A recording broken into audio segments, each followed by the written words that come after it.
Hello everyone. सो आज organic chemistry के series को आगे बढ़ाते हुए आज से हम लोग स्टार्ट करेंगे प्रॉपरली किसी भी ऑर्गेनिक कंपाउंड का IUPAC नोमेनक्लेचर लिखना। उससे पहले मैं आपको इस फॉर्मूला से दोस्ती करा देती हूँ, जिससे आपको IUPAC नोमेनक्लेचर लिखने में बहुत ही आसानी मिल जाएगा और बहुत ही हेल्पफुल होगा, ट्रस्ट मी। सबसे पहले आपको देखना है 1 डिग्री प्रीफिक्स। 1 डिग्री प्रीफिक्स मतलब होता है प्रतिस्थापी। जैसे कि आपको देखने को मिल सकता है F means fluoro, Cl means chloro, Br means bromo, I means आइडो। Okay, अगर आपको किसी भी ऑर्गेनिक कंपाउंड में F दिख रहा हो तो आपको वहाँ पर फ्लोरो लिखना है, Cl के लिए क्लोरो, Br के लिए ब्रोमो, I के लिए आइडो। 2 डिग्री प्रीफिक्स में हम लोग चेक करते हैं कि क्या कोई उस ऑर्गेनिक कंपाउंड में रिंग फॉर्मेशन हो रहा है। रिंग इन द सेंस कि ऐसा बंद आकृति कोई बन रहा है, तो फिर हम अगर बनता है तो फिर हम साइक्लो वर्ड का यूज़ करेंगे, और अगर नहीं बनता है तो ठीक है, नहीं यूज़ करेंगे। थर्ड है वर्ड रूट। वर्ड रूट मतलब थर्ड हम लोग चेक करते हैं कि उस पूरे ऑर्गेनिक कंपाउंड में कितने कार्बन हैं।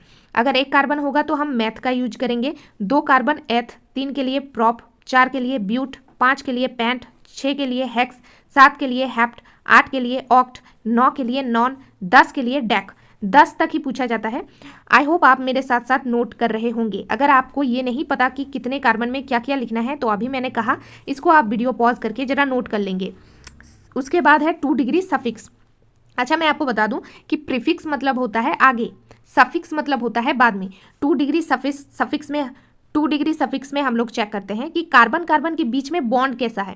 अगर कार्बन कार्बन के बीच में बॉन्ड सिंगल बॉन्ड हो तो हम लोग एन का यूज करते हैं, डबल बॉन्ड हो तो इन का यूज करते हैं, ट्रिपल बॉन्ड हो तो आइन का यूज करते हैं। नेक्स्ट हम लोग चेक करते हैं 1 डिग्री सफिक्स। 1 डिग्री सफिक्स में हम लोग क्रियात्मक समूह देखते हैं, जैसे कि फंक्शनल ग्रुप, जैसे OH, COOH, कार्बोक्सिलिक अम्ल, आपका हो जाएगा अल्कोहल, इस तरह की चीज़ें। तो जब हम लोग बाद में और डिटेल में इसको पढ़ेंगे तब आपको सारे फंक्शनल ग्रुप के बारे में पता चल जाएगा। तो आई होप मैंने यहाँ पर आपको बहुत ही अच्छे से इसको एक्सप्लेन किया है और आपको समझ में भी आया होगा। ये ज़रा आप नोट कर लेंगे। ओके, तो अब चलिए देखते हैं इस फॉर्मूला का यूज करके हम लोग कैसे किसी भी ऑर्गेनिक कंपाउंड का नोमेनक्लेचर कर सकते हैं। तो देखिए यहाँ पर 1 नंबर क्वेश्चन क्या है, ये होता है बॉन्ड लाइन नोटेशन। ये भी मैंने एक्सप्लेन किया है। अच्छा, जिन्होंने भी मेरे प्रीवियस जितने भी मैंने वीडियोस डाला है वो नहीं देखा है तो आप एक बार प्लीज़ डिस्क्रिप्शन बॉक्स जरूर चेक कीजिए, वहाँ पर आपको लिंक मिलेगा, वहाँ पर आप क्लिक कीजिए और उन दोनों वीडियोज़ को देखकर इस वीडियो में वापस आइए। ओके, तो चलिए स्टार्ट करते हैं। ओके, तो सबसे पहले हम लोग देखते हैं कितने कार्बन हैं।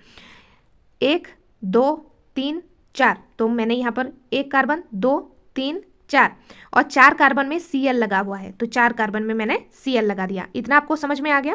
ओके, नेक्स्ट स्टेप में हमें क्या करना है, देखिए नेक्स्ट में हम लोग सबसे पहले किसी भी ऑर्गेनिक कंपाउंड का IUPAC नोमेनक्लेचर लिखने से पहले आपको नंबरिंग करना होगा। अब नंबरिंग के लिए एक प्रायोरिटी है, अगेन इसको नोट कीजिए। प्रायोरिटी है कि सबसे कम नंबर आपको क्रियात्मक समूह को देना है, यानी अगर आपको कोई फंक्शनल ग्रुप दिखता है तो सबसे कम नंबर आपको उसको देना है। उसके बाद डबल बॉन्ड, उसके बाद ट्रिपल बॉन्ड, उसके बाद प्रतिस्थापी जैसे Cl Br। ओके, तो ये है प्रायोरिटी। अगर क्रियात्मक समूह हो और प्रतिस्थापी हो तो इन दोनों के बीच में अगर कॉम्पिटिशन हो तो क्रियात्मक समूह को कम नंबर देना है। सपोज कर लीजिए अगर डबल बॉन्ड और ट्रिपल बॉन्ड में कोई कंपटीशन चल रहा है तो हमें डबल बॉन्ड को कम नंबर देना है, ठीक है। और अगर कोई कंपटीशन है ही नहीं, जैसे कि फर्स्ट नंबर क्वेश्चन में है, यहाँ पर सिर्फ और सिर्फ प्रतिस्थापी है जो कि Cl है, यहाँ पर आपको दिख रहा होगा, तो आपको उसी को कम नंबर देना है। ओके, तो सबसे पहले नंबरिंग देखिए। नंबरिंग यहाँ पर 2 तरह से किया जा सकता है। पहले इस साइड से जैसा मैंने किया है 1 2 3 4, इस साइड से करने पर 1 पे आ रहा है Cl। और एक तरीके से हो सकता है 1 2 3 4, यानी इस साइड से भी हम लोग नंबरिंग कर सकते हैं। अगर हमने इस साइड से किया तो देखिए 4 पोजीशन पे Cl आ रहा है, तो कम कौन सा है? कम ये वाला है, तो ये वाला करेक्ट नंबरिंग है। तो यहाँ पर जैसे कि आप देख पा रहे होंगे मैंने यहाँ पर किया है 1 2 3 4। अब जैसे ही आपका नंबरिंग खत्म, अब आपको बिल्कुल भी एक्स्ट्रा एफर्ट करने की ज़रूरत नहीं है। मतलब आपको नंबरिंग करने के लिए ही ये प्रायोरिटी और ये सब कुछ ध्यान में रखना है। जैसे ही आपने अच्छे तरीके से नंबरिंग कर ली, उसके बाद आपको सीधा इस वाले फॉर्मूला पे आना है। तो यहाँ पर देखिए सबसे पहले क्या है कि 1 degree prefix, 1 degree prefix.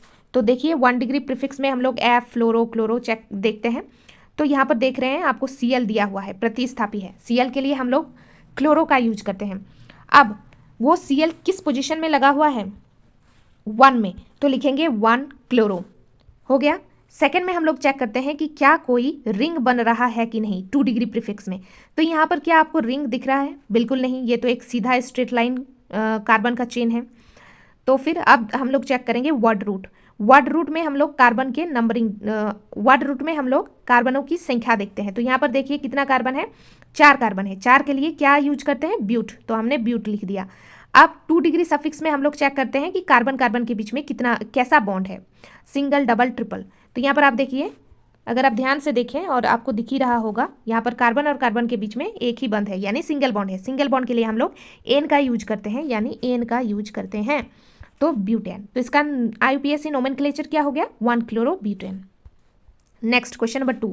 Question number 2 देखिए, सबसे पहले आपको बॉन्ड लाइन नोटेशन से आपको इस कार्बन में अभी फिलहाल अभी के लिए आपको ये बना लेना है। तो इसका अगर हम लोग चेन बनाए तो यहाँ पर देखिए 1 2 3 4 5, 5 कार्बन है। तो मैंने यहाँ पर 1 2 3 4 5 कार्बन बना लिया। अब देखिए 1 2 3 4, 4 कार्बन में Cl लगा हुआ है, यानी 4 कार्बन में Cl लगा हुआ है। तो 1 2 3 4, तो 4 कार्बन में हमने Cl लगा दिया। फिर 5 वाले कार्बन में भी Cl लगा हुआ है, तो 5 वाले कार्बन में भी हमने क्या किया, Cl लगा दिया। इतना हो गया। अब नंबरिंग करते हैं। तो नंबरिंग अगर हम